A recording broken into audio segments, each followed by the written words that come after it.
안녕하세요. 지금 마실 차는 티백인데요. 그린필드의 리치 실론이라는 차입니다.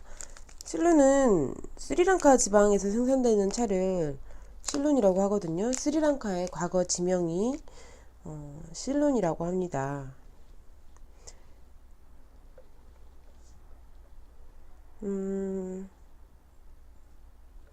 뒤에 보면 티백 뒤에 보면 맛 설명은 나와 있고요. 그림으로 어떻게 우릴 것인지에 대한 간단한 정보가 있습니다. 오븐, 100도씨의 물, 티백 하나, 삼각 티백이라고 표시가 되어 있고요. 간단한 아침을 먹을 건데 제가 선호하는 방식의 밀크티를 마셔볼까 하고 간만에 준비했습니다. 찻잔은 예온을 해두었고요.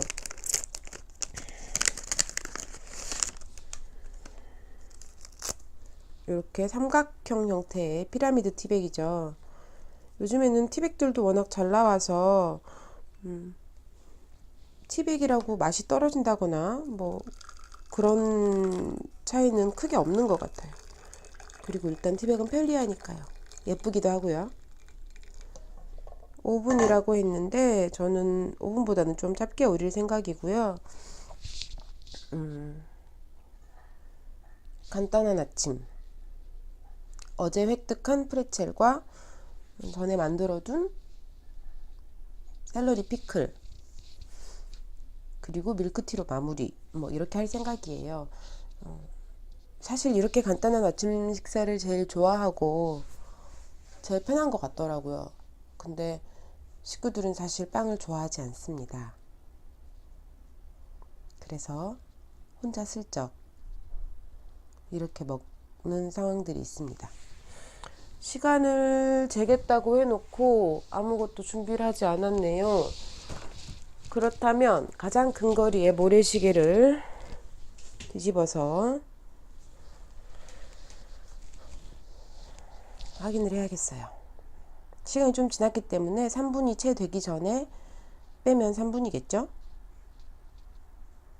이런 식입니다. 대충 그 정도 됐으니 뭐 얼추 뭐 이런 식으로 진행합니다. 저는 이 찻잔이 꽤 커요. 홍차잔으로 나온 건지 어쩐지 모르겠지만 그 서양에서는 블랙퍼스트 잔이라고 해가지고 꽤 큼지막한 잔들이 있습니다. 그 찻잔임에도 불구하고 200ml 이상 너끈이 들어가는 그런 찻잔이에요. 오랫동안 사용하고 있는데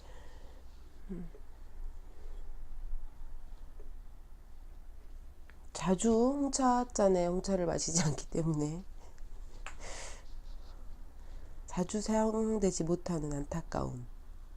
그래도 한때 잘 써주었던 기억을 가지고 있는 그런 찻잔입니다. 그리고 간단하게 곁들일 책은 홍차의 세계사라는 홍차의 세계사 그림으로 읽다. 이소부치 다케시. 아무래도 일본에는 홍차 문화가 훨씬 더 먼저 일찍 보급되었고요. 그래서 일본 사람들은 그 일본의 녹차인 센차나 그 찻잎으로 이렇게 약간 볶아서 만든 태워서 만든 호지차 같은 것들을 오차로 가볍게 즐기기도 하지만 홍차도 그에 못지않게 많이 마시더라고요. 일본에는 달콤한 디저트들이 굉장히 많거든요. 슬쩍 볼까요? 약간 층이 져 있죠. 그럼 이렇게 너무 세게 말고 세게 흔들면 떫은 맛이 더 많이 나는 경우가 많거든요. 그래서 세게 흔들지 말고 살짝만 들어주어도 충분히 농도가 균일하게 만들어집니다. 굳이 티스푼으로 휘휘 젓지 않아도 괜찮으니 편하게 즐기셔도 되겠습니다. 밀크티에 대해서는 다양한 방법이 있어요. 다양한 차들로 시도가 가능하죠. 인도나 뭐 이쪽 지역에서는 향신료를 많이 넣고 하는 짜이나 뭐 이런 것들이 있고요. 일본에서는 그 설탕을 좀 많이 넣고 바글바글 끓여서 만드는 일본식 밀크티가 로얄 밀크티예요. 그리고 영국이나 뭐 유럽 등지에서, 특히 영국에서는 홍차에 기본적으로 설탕을 많이 넣어서 마셨다고 해요. 지금도 그런지는 모르겠는데 초반에 홍차 문화가 그렇게 빨리 많이 확산된 것은 설탕과도 관계가 있다. 설탕을 수북이 쌓아서 차에 넣고 이랬다고 합니다. 그리고 근데 그게 아마 어느 정도 농도가 늘 달게 유지되어 있으니까 마지막에 우유만 살짝 붓는 식의 영국식 밀크티가 있는데요. 저는 그 영국식 밀크티에 설탕을 넣지 않고 아주 조금의 아주 소량의 우유를 부어서 마시는 밀크티를 좋아합니다. 근데 그럴 경우에는 아쌈보다는 실눈이 더 깔끔한 것 같더라고요. 물론 설탕이 들어갈 때는 실눈은 약간 무게감이 떨어질 수 있고, 그래서 아쌈과 함께 설탕을 살짝 넣어서 밀크티를 만들면 맞겠지만 설탕을 넣지 않은 경우는 실눈인 경우에도 밀크티로 나쁘지 않은 것 같습니다. 그리고 최근에 몇 년 사이 밀크티, 병 밀크티라든지 제조돼서 판매하는 것들이 꽤 많잖아요. 공차 밀크티가 들어오면서 아마 그렇게 되지 않았나 싶은 생각을 해보는데요. 저는 시판되는 것들이 너무 달게 느껴지고 제 입에는 좀 약간 부담스러워서 크게 선호하지는 않아요. 근데 뭐 다양한 방식으로 밀크티를 즐길 수 있으니 뭐 각자에게 맞는 방법을 선택하면 되실 것 같아요.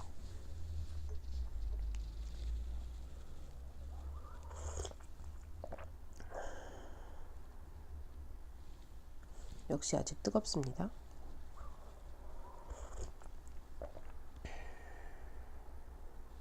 실론의 까랑까랑한 맛을 싫어하시는 분도 계실 테고 뭐 좋아하시는 분도 계실 거예요. 근데 실론이라는 게 어떻게 보면 나라 이름이잖아요. 그렇다고 하면, 그리고 차는 주로 산에 있고요. 그래서 사실은 아주 특정한 조그마한 지역이 아니고 꽤 넓은 지역인 거예요. 그리고 그 고도에 따라서 맛이 차이가 꽤 많이 납니다. 전에 실론 깨 부시기를 한다며 한참 홍차를 즐겁게 마실 때 그 산지별 실론 맛의 차이 뭐 이런 것들을 했었거든요.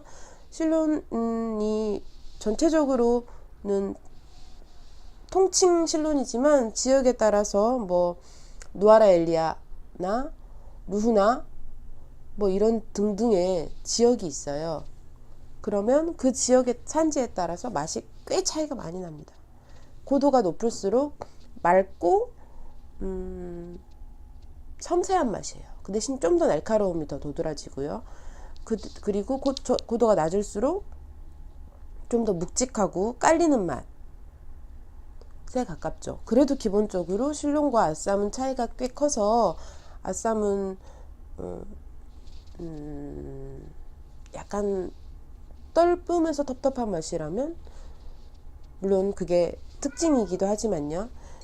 그 대신 구수한 맛이 강하고 단맛도 강한데 실론은 굉장히 깔끔한, 대체적으로 아쌈에 비교했을 때, 아쌈이나 다른 것들에 비교했을 때 아주 깔끔한 차라고 생각이 되거든요. 저는 둘 다 좋아하는데 좀 더 자주 마시는 쪽은 확실히 실론을 더 자주 마시게 되는 것 같습니다.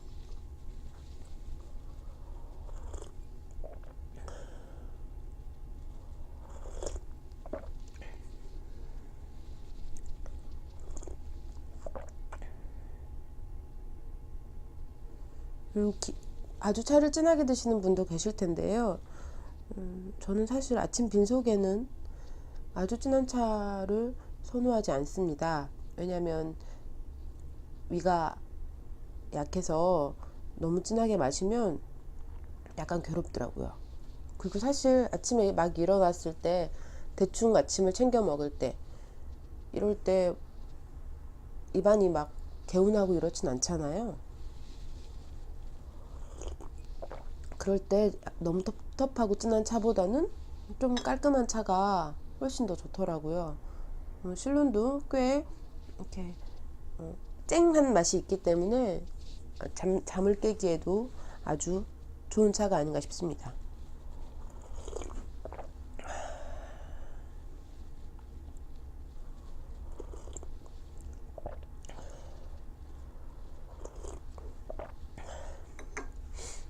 홍차에 대해서 궁금하거나 관심이 있거나 좋아한다면 홍차에 관련된 책들을 다양하게 만나실 수 있을 것 같아요. 홍차에 대한 공부할 수 있는 책들도 많이 나와 있고요. 그리고 뭐 이렇게 어떤 그림과 접목된 재미있는 책들도 많습니다. 홍차는 기본적으로 역사와도 큰 관계가 있어요. 왜냐면 그 서양의 홍차들은 사실 중국에서 전해진 것이거든요. 전해졌다고 말하면 뭔가 자연스럽게 뭐 확대되고 확산된 것 같지만 그런 것은 아니고요.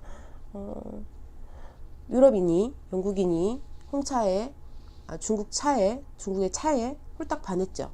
중국에 차를 달라고 하니 중국에 차를 주지 않았어요. 그래서 전쟁이 나죠. 그리고 그런 과정들 속에서 영국에서 중국의 차나무를 훔쳐다가라고 말하니까 되게 그렇죠. 근데 사실이니까 수탈과 전쟁의 역사인 것은 부인할 수 없으니까요. 훔쳐다가 영국 식민지였던 인도나 스리랑카에 심게 됩니다. 그리고 그것들이 중국 홍차와는 또 전혀 다른 아마 그 산지의 특성이겠죠. 에서 다른 차들로 발전해요. 그러니까 어떻게 보면 200~300년, 300년 뭐 이 정도 사이에 만들어진 홍차 문화라고 할 수 있겠죠. 처음에는 많이 그 차를 재배하기 위해서 시행착오를 많이 겪었다고 해요. 그리고 지금은 자리 잡아서 뭐 세계 3대 홍차 뭐 이런 것들도 나오고 뭐 홍차의 샴페인, 다즐림 뭐 이런 것들도 나오고 다양한 홍차 음료들도 만들어지고 있잖아요. 전 세계인이 즐기는 음료가 되었죠. 그렇게 생각하면 그 당시의 전쟁 자체는 나빴지만 후대에 끼친 영향을 생각하면 나름 긍정적인 측면도 생각해 볼 수 있지 않나 싶습니다.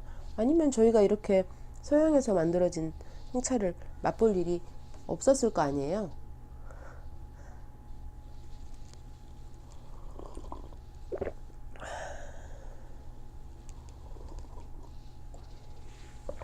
자, 네. 차는 티백으로 만들어졌지만 실론에 기대하는 맛을 온전히 다 보여주고 있고요.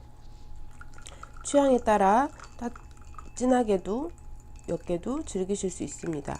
제가 첫 탕을 조금 가볍게 우린 이유는 두 번째 탕을 약간 방치해서 길게 우린 다음에 밀크티를 마시기 위해서예요.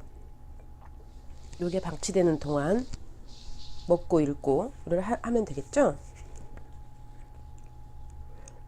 이 책에도 차를 즐겁게 마시는 재밌게 마시는 방법, 마시는 다양한 방법들도 있고 뭐 여러 가지 차와 역사에 관계된 어떤 다양한 그림과 함께 나와 있어요.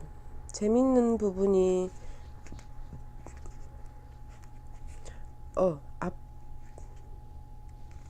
자, 중국 종에 대한 집착. 일본 사람이 쓴 책이니 서양에서 뭐 다른 홍차를 전문으로 하는 사람들이 홍차를 많이 연구하기도 했고, 그런 사람들이 아마 반감을 가질 수도 있겠지만, 어쨌든 간에 역사적인 뭐 사실과 어떤 정보들에 어느 정도 바탕을 해서 쓴 글일 테니까요. 자, 아쌈. 아쌈은 인도에 있는 지명입니다.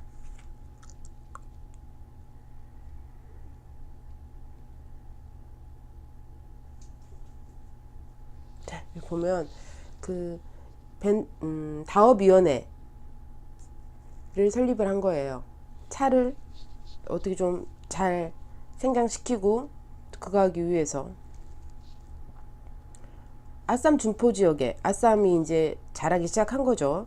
준포 지역의 차 나무를 중국과 같은 차 나무라고 인정을 했대요. 이거 같은 차 나무야. 이거 카멜리아 시넨시스 맞아. 이거 제대로 자라고 있어. 라고 이제 연구하는 박사들이 인정을 한 거예요. 그래서 이제 신나게 재배를 시작했겠죠. 근데 그걸로 끝나지 않고 영국에서 이제 중국으로 어떤 차에 관계된 뭐 이런 것들을 파견할 때마다 제다 기술을 제다는 차를 만드는 거잖아요. 제다 기술을 전해줄 중국인들을 데려오고 차의 묘목과 종자도 계속 다시 입수하려고 해요. 왜 그랬을까요? 왜 굳이 중국 묘목? 아쌈은 몇 세기에 걸쳐서 야생 상태에서 생육한 거래요. 그러면 영국에서 갖다 심은 게 아니었네요. 그렇게 심은 것은 다즐링과 그런 것들인가? 다시 한번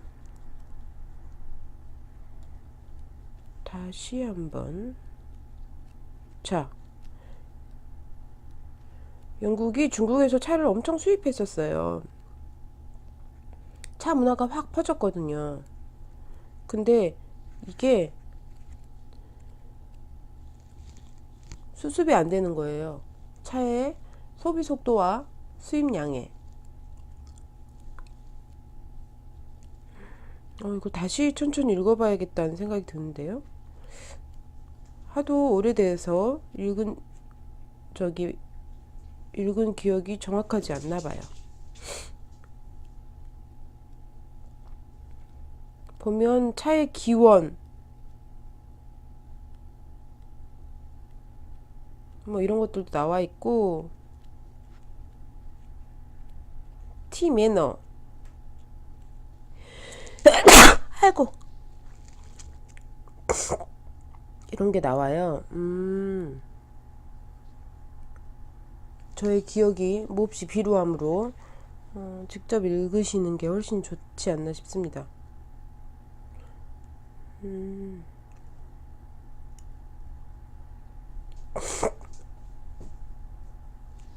자, 유럽인들이 처음 수입한 차는 대부분 녹차였대요.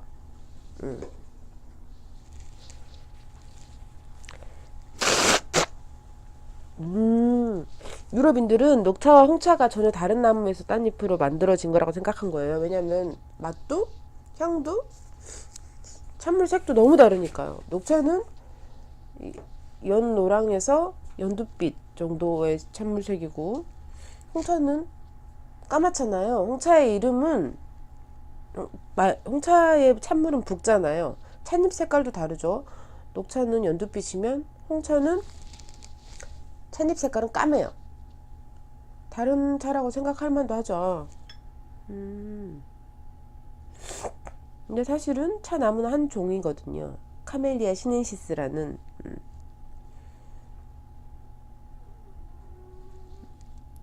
단지 만드는 방식의 차이인 거예요. 그래서 1716년 300년 지금 300년 전이죠. 300년 전에 동인도 회사가 중국으로부터 구입한 것은 녹차가 9만 파운드. 보이차예요. 흑차가 1만 파운드. 녹차가 훨씬 많죠. 이 차의 이름에 대해서도 되게 재밌는 게 많아요. 그 홍차는 차는 기본적으로 6개 제대 방법에 따라서 6대 차류라고 하는데요. 녹차, 백차, 황차, 청차, 홍차, 흑차 이렇게 색깔로 구분이 되어 있잖아요. 백차는 찻잎부터 하얀 솜털이 있거나 이런 것들도 많고 제일 옅은 색이에요. 그리고 황차는 중간, 청차는 찻잎이 사실 좀 다양하긴 한데 제일 재밌는 것은 홍차예요. 다른 것들은 얘가 왜 홍차인지, 얘가 왜 녹차면 영어식 표기로도 그린티고 이런 식으로 백차도 한자식 표기로 백차면 영어식 표기로도 영어로도 화이트티예요. 근데 홍차가 문제예요. 홍차는 한자식 표기로는 홍차인데 영어식 표기로는 블랙티잖아요. 그러면 레드티는 어디 갔냐? 자, 이 홍차는 찬물색에서 따온 거예요. 근데 블랙티는 찻잎 색깔에서 따온 거라는 얘기가 있거든요. 찻잎은 아주 까마니까. 그리고 찬물은 붉은 갈색에 가깝죠. 그렇기 때문에 이 혼동이 있을 수 있는 것 같아요. 블랙티라고 했을 때 그럼 홍차가 끼어들면서 많은 것이 바뀌었어요. 그리고 레드티는 카멜리아 시넨시스가 아닌 루이보스를 레드티라고 하더라고요. 루이보스는 찻잎 색깔이 붉거든요. 찻잎 색깔로 하면 레드티가 맞아요. 그러니 중국식 표기와 영어식 표기의 차이는 영어식 표기는 찻잎 색깔이고 중국식 표기는 찬물 색깔인 거죠. 아마 여러 가지 이유가 있겠죠. 정확하게 왜 그렇게 했다라고 밝혀진 부분은 사실 여러 가지 학설이 있기 때문에 이런 저런 것들을 생각했을 때 본의 아니게 먹방을 맛있네요. 그걸 생각했을 때 모든 것들을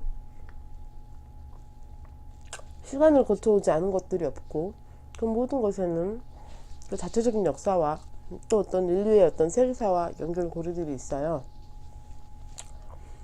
차도 역시 그 부분이 없지 않고 그 부분들에 따라서 다양한 이야기들이 숨겨져 있죠. 다양한 어떤 문화적인 것들도 숨겨져 있고요. 읽다 보면 홍차의 역사, 홍차의 세계사를 읽다 보면 종종 영국인들에게 화가 나곤 합니다. 그 영국의 식민 지배, 그리고 차 때문에 벌였던 전쟁, 또 영국의 홍차와 너무 밀접한 설탕 때문에 설탕을 위해서 노예들을 구한 점들을 봤을 때 약간 화가 나기도 해요. 하지만 우리가 그것은 그것이고 이것은 이것이죠. 영국 나름대로도 그런 역사가 있기 때문에 공정무역이라든지 이런 방법들로 만들어지는 차에 대해서 새로운 다양한 시작들이 있는 것으로 알고 있습니다.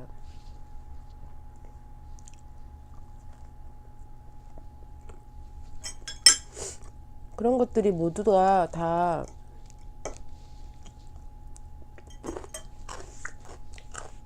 지금에 이르게 한 거니까요. 현재를 살고 있는 우리는 이렇게 다양한 브랜드와 다양한 방법의 다양한 차들을 만날 수 있다는 것에 감사하면 되겠죠. 그때 고통받았던 사람들에게도 물론.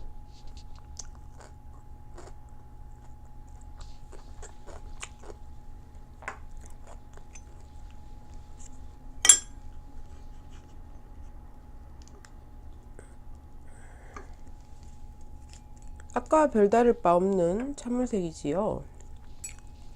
그러면 저는 여기다가 우유꽃을 피워 보겠습니다. 농도가 옅어서 아마 확 드러나진 않을 건데 제가 가장 좋아하는 순간이기도 해요.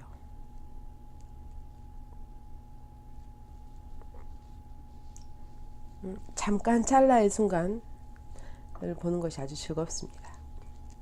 요 사진을 찍겠다고 막 이렇게 한 손으로 붓고 한 손으로 찍고 이렇게 했던 때도 있었는데요.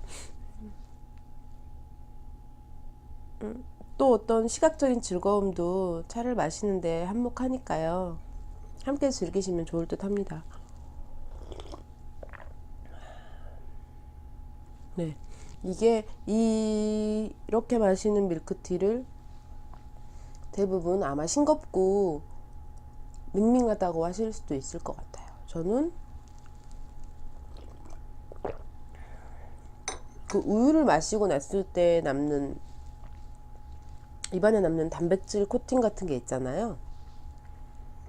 그것들이 이런 홍차와 만났을 때 뭐 어쩌면 홍차의 어떤 지방분해, 차의 어떤 그런 게 영향을 끼쳤을 수도 있고 그런 것들을 아주 깔끔하게 잡아주거든요. 그리고 차의 쨍한 부분, 뾰족한 부분들을 우유가 약간 달래줘요. 그러면 정말 깔끔한 음료. 이거는 사실은 대다수는 이렇게 잘 마시지 않고 설탕을 조금이라도 넣는데 저는 실론의 경우는 설탕을 넣지 않는 것이 더 맛있다고 생각합니다. 아쌈의 경우에는 꼭 넣어줘야 더 맛이 살아나는 것 같고요. 그런 것도 취향의 차이일 뿐이니 각자 원하시는 쪽으로 즐기셔도 좋을 듯 합니다. 오늘은 책을 읽어드리기보다는 약간 뭐 즐겁게 읽을 수 있는 공부도 하고 눈요기도 하고 여기에 그런데 차에 대한 책들이 정말 다양하게 나와 있고요. 우리나라 혹은 뭐 일본 그리고 뭐 다른 어떤 세계 전역의 국가들에서 나온 책들이 되게 많은데요. 그 책 한 책을 100% 신뢰하고 맹목적으로 추종하시지는 않으셨으면 좋겠어요. 이렇게 얘기하는 경우도 있고 저렇게 얘기하는 경우도 있구나 하는 것들을 꽤 자주 만나실 수 있거든요. 다양한 책을 읽다 보면 모두가 같은 얘기를 하진 않아요. 차를 마시는 방법에 대해서도 모두가 같은 얘기를 하고 있지 않습니다. 이렇게 저렇게 다양한 방법들을 제시해요. 정답은 없고요. 취향에 따라서 뭐 원하시는 다양한 재미난 시도를 해보실 수는 있겠죠. 그런 것들 자체가 즐거움이니까요. 네. 함께 다양한 차를 다양하게 즐기는 방법에 대해서 찾아가시면 더 즐거운 찻자리가 되지 않을까 싶습니다.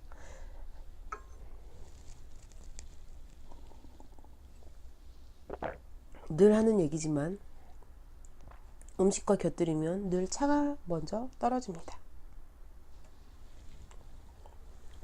부족하네요. 저는 티백을 하나 더 꺼내든지 다른 차를 찾아서 마저 먹겠습니다. 오늘도 함께 해주셔서 감사합니다.